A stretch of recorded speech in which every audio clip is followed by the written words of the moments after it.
Good afternoon, everyone. This is Group E's presentation. My name is Dylan. I'm presenting with John and Caleb.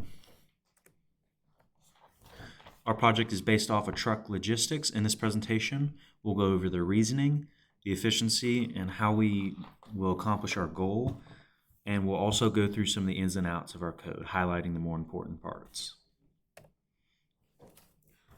So the purpose of this whole project is to help speed up the logistics of calculating the cost of the trucks regarding the size of the truck, the material that is being transported, the amount of product being transported, and how many miles the load will travel. So a little bit of background about our project is we know a couple people that own smaller independent truck driving companies, and they can sometimes struggle with ensuring that their calculations for cost are accurate. Doing so and knowing that their calculations are correct and also offering this type of program to their customer will allow the customers to receive the proper information without having to contact the company, therefore speeding up their own process and not having to outreach to the customers with their calculations once they've been able to do them properly. This program will calculate the cost and time it takes for an object to be created and then delivered. This will allow customers and them to decide whether this is a good move or not. So a couple of the factors that we need to consider in our program are going to be regarding what is being shipped on the semi-truck, especially with regards to a smaller operation like the small businesses we were previously talking about, other people we know. As when shipping items such as tanks for propane, the height, width, and length of the tanks have to be taken into consideration in order to safely carry out shipping. We'll highlight those specific things while we do our presentation of the code. So some of these factors being a typical semi's flatbed trailer is about 8.5 feet wide and 48 feet long. Additionally, a safe maximum height for something being towed on a flatbed is about 8.5 feet, similar to the width. Truck drivers can usually only drive a maximum of 11 hours a day. This typically allows a single driver to drive around 650 miles in a day. One of the other options that is having for shipping is having a team of drivers. This crew can typically drive around 1,000 miles a day, which is useful to employ if the destination is far away. Generally speaking, if destination gets over, let's say 650, just an example, and somebody's in a rush, you really want to ship that expedited. That is one of the options that is available that we offer in our program. So what is our solution? I'm going to hand it over and we're going to demonstrate a live demo of our coding. Hello, I'm Caleb. I will be doing a demo of our live code. So let's get to our live code.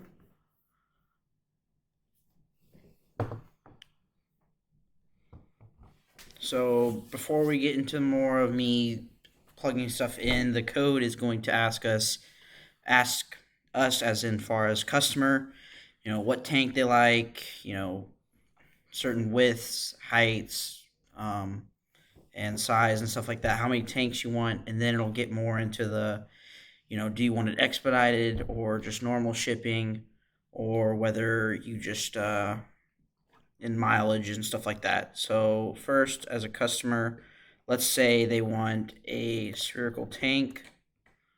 It'll ask for length. We'll do 22. Then it'll ask for radius. We'll do 4. And then it'll ask for thickness of the walls of said tank. We'll do 0.15. And then it'll ask us for material. We'll go with aluminum. And then it's going to ask us the number of tanks we would like. We'll say 2. And then it's going to ask us how many miles the load needs to go. We'll go with 700. And then it'll ask us for an expedited shipping or normal shipping. And like Dylan brought up in the slides, that one driver can drive around 11 hours, which is up to 650 miles. And since we exceed that, we'll say yes for expedited shipping. And then it'll kind of go towards the company side where it says, has payment been received? We'll say yes.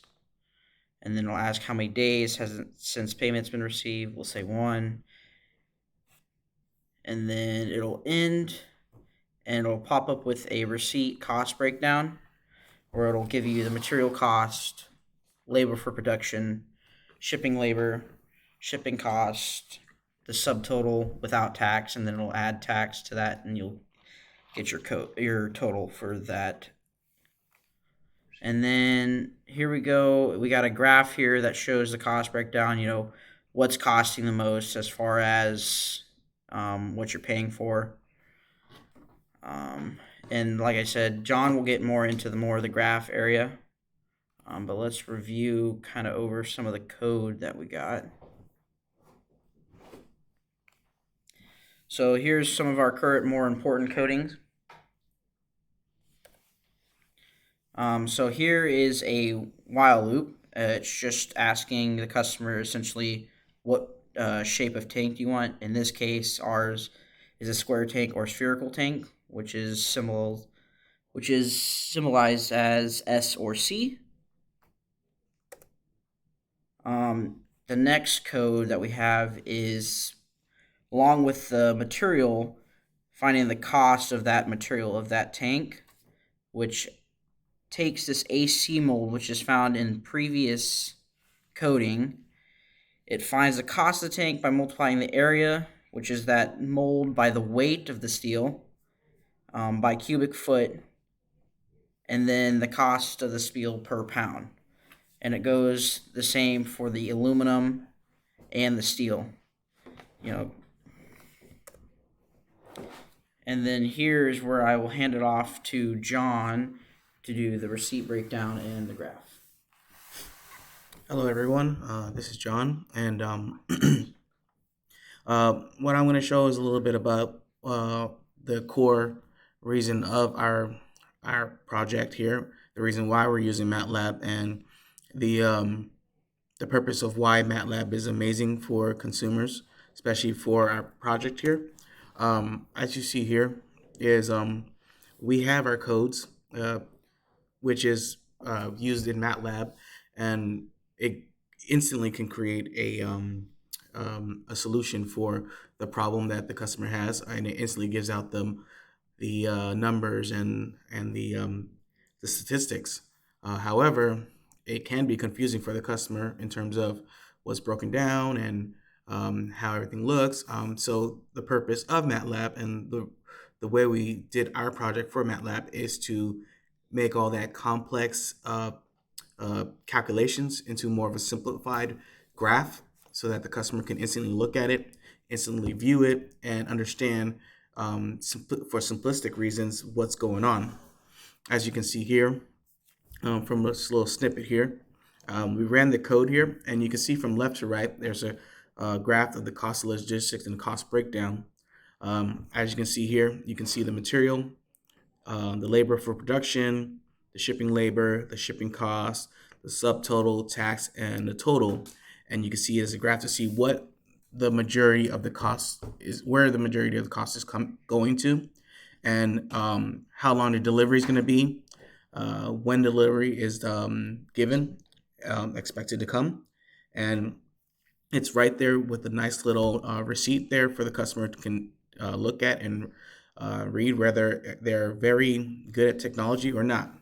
And you can see that here. Let me pull up our code here, the one that was just ran. You can see here, it says right there at the bottom, how many days has it been since last payment's been received, and it'll tell you instantly it'll be approximately 0 more days until your order has been delivered. And it does it in this nice little beautiful little graph, and it's awesome. This is the reason that we decided to go with this. It's because it was, like I said earlier, a very simple, beautiful graph, but the detail behind it is complex. We had to find the actual data for the trucks, the thicknesses, the material cost, the timing costs, and create a code that encompasses all that. And to simplify it is another challenge in of itself, which we were actually happy to actually do and accomplish. And this is Um, this will be the here we go. This is a little bit of the summary um, of what logistics is important in businesses. This is like I was just explaining to help the flow of costs. People are hired to do logistics. We aim for our code to be the middleman of the process. Um, I feel like our code does that really well. We all feel like in this group that our code does that. It's the perfect middleman. It does the job really quick and easy, and it helps companies save money and reduces errors because there's no human input. Well, there is human input, but it's not too much human input to reduce errors in terms of cost. Um, these are our sources here.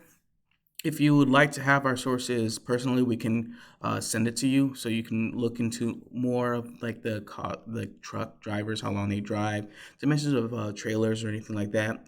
Um, and this ends our presentation. Thank you for listening to us and thank you for having us. And we hope you have a good day.